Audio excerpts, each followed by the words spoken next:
Good Morning Business, French Tech.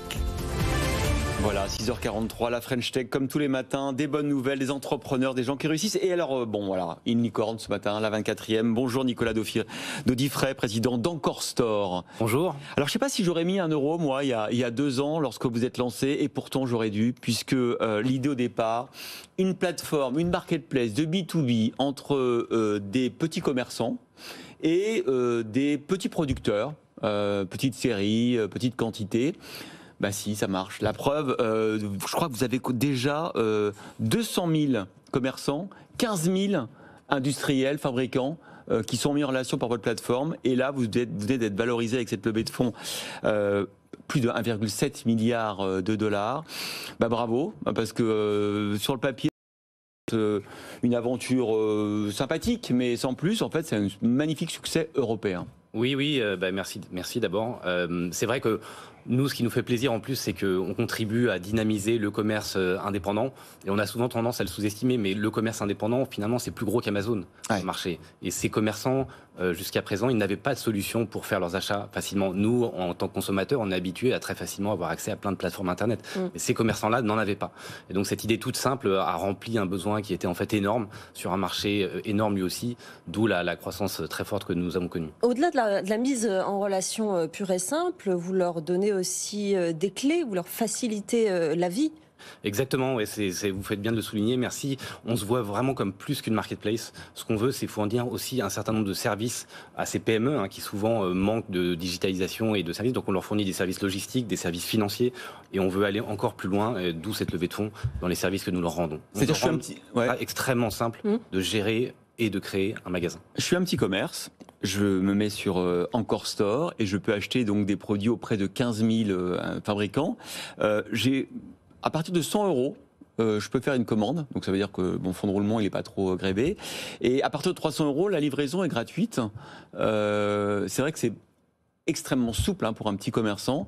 Comment vous arrivez à avoir ces prix, cette performance? Est-ce que vous prenez une commission importante sur les produits que vous vendez? On prend une commission de 20% sur les premières commandes entre un commerçant et une marque, de 10% sur les reorders, comme on dit, quand un commerçant va recommander chez la même marque. Ouais. Et dans ce fee que nous prenons, il y a les services logistiques et les services de financement. Donc finalement, c'est très très compétitif pour les marques et nous arrivons à être compétitifs parce que nous agrégeons énormément de volume sur notre marketplace et donc nous sommes capables d'obtenir des coûts logistiques et des coûts de financement beaucoup plus faibles que les commerçants quand ils y vont directement. Quand vous parlez de logistique, c'est les stocks, c'est l'envoi? Oui, c'est l'envoi. Aujourd'hui, nous avons des partenariats qui permettent aux marques en fait de expédier leurs produits de manière très compétitive par rapport aux tarifs auxquels elles ont accès d'habitude. Pour que ceux qui nous regardent et nous écoutent comprennent bien votre performance quand même. On avait reçu il y a quelques mois, on avait été bluffé par Sorar qui fait les cartes Panini virtuelle, qui était devenue une licorne en 3 ans. On a fait waouh. Vous, c'est en 2 ans. Vous êtes la licorne française la plus rapide. Et vous aviez 20 salariés il y a 1 an. Vous en avez 400 aujourd'hui. C'est vraiment une performance, il faut le dire, exceptionnelle que vous avez réalisée sur ce marché. Oui, merci. C'est surtout les équipes qui ont réalisé un travail exceptionnel. C'est vrai que passer de 20 à 400 en 1 an, tout en gérant le business au jour le jour, on a aussi ouvert 5 nouveaux pays, 5 nouveaux bureaux cette année. Donc ça a été une année très très intense, notamment pour les équipes, mais qui ont fait un travail exceptionnel. On a une obsession chez Encore Store, c'est d'attirer des très grands talents. Et donc c'est grâce à ça aussi qu'on arrive à croître vite de manière ordonnée. Vous aviez fait ça aussi par le passé avec les artisans, créer une plateforme de ce genre. Vous avez appris de cette expérience, j'imagine. Qu'est-ce que vous avez réussi à améliorer, peut-être à faire plus vite avec Encore Store? Oui, on avait en effet créé avec mon associé Nicolas Cohen une marketplace pour les produits faits main et artisanaux. Nous, notre passion, c'est de créer des outils technologiques pour les indépendants. C'est ça qui nous anime, c'est ça qu'on veut faire de notre vie. Et ce qu'on a réussi, je dirais, sur Encore Store à faire, qu'on n'avait pas réussi sur Little Market, c'est justement à aller vite, à aller à l'international très très vite. Sur Little Market, on avait mis 4 ans à le faire. Là, on l'a fait day one. Ouais. Donc ça aussi, c'est un gros changement. Et puis aussi, il faut reconnaître que l'écosystème French Tech a changé. Sur notre première entreprise, on avait le levé 2 millions d'euros. Là, comme vous l'avez souligné, on lève aujourd'hui 250 millions d'euros. Donc on a aussi plus de moyens pour construire des géants mondiaux en France. Et pas auprès de n'importe qui, des fonds internationaux comme Bond et Tiger Global, en plus évidemment ceux qui vous ont soutenu le départ comme Euraseo par exemple. Ce qui est intéressant, ce que disait un peu Sandra, c'est votre expérience de serial entrepreneur dans le passé. Vous, Nicolas Daudifray et Nicolas Cohen, votre ancien associé, mais aussi Pierre-Louis Lacoste qui était chez Etsy et puis Mathieu Alengrin qui était chez Vestiaire Collective. Ouais. Le fait d'avoir une Dream Team comme ça vous a aidé à aller plus vite? Oui, tout à fait. Tout à fait. On avait déjà des expériences assez fortes, que ce soit en marketplace. Pierre-Louis Lacoste, vous le citiez, il a travaillé 10 ans dans le wholesale avant et le retail, donc ça permet d'aller très vite.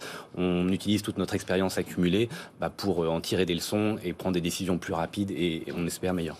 C'est important aussi de cette licorne aujourd'hui, ce timing, parce que les concurrents américains arrivent et il faut être là pour les contrer.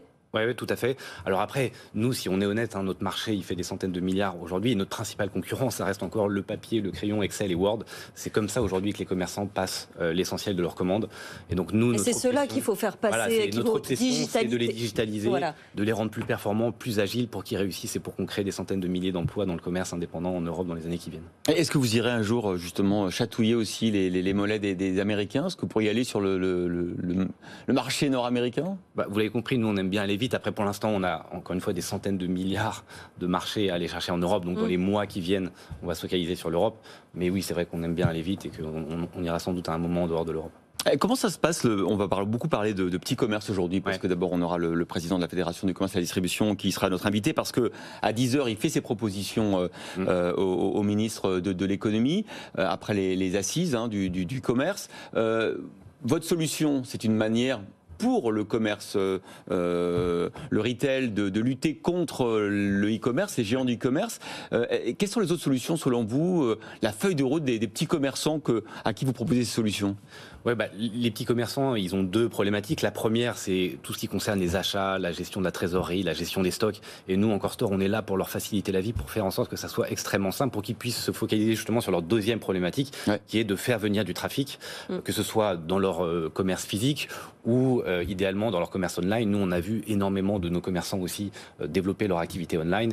Et sur cette activité-là, il faut aussi savoir faire venir du trafic. J'ai vu que votre concurrent américain devenait quasiment une banque, une néobanque, parce que derrière propose des services financiers aux commerçants. C'est aussi votre objectif un jour? Oui, nous on propose déjà aussi des services financiers. Un commerçant qui achète sur notre plateforme, il va payer à 60 jours, alors que la marque, elle, va être payée à la livraison. Et c'est très important pour ces deux chaînons du marché, puisque on leur assure qu'il n'y aura pas de problème de trésorerie ou de cash.